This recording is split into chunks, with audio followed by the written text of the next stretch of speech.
जा कमाए कलकतिया राजा मारली सवतिया मतिया राजा जनी जा कमाए कलकतिया राजा मारली सवतिया मतिया राजा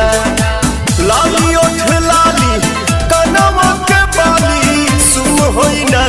के नथिया राजा जनी जा कमाए कलकतिया राजा मारली सवतिया मतिया राजा जनी जा कमाए कलकतिया राजा मारली सवतिया मतिया राजा।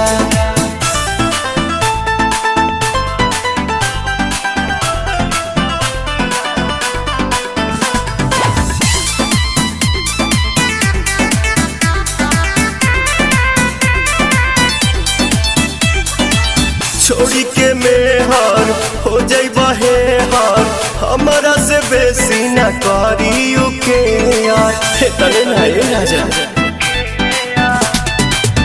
इज्जत के हानि करे पैसा जियानी करे केहू के न सूट बंगाल के पानी करे से जिया पटवा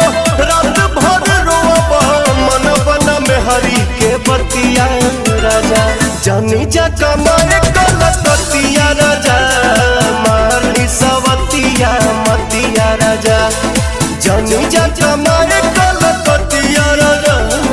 मारली सवतिया मतिया राजा।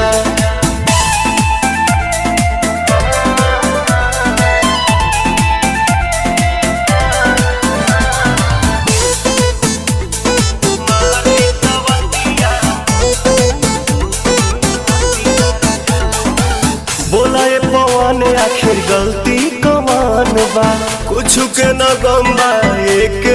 लम्बा जैबा बंगाल तू उलझन में डाल के कोल्ही बंद जाके गहनी की निहाल के जानी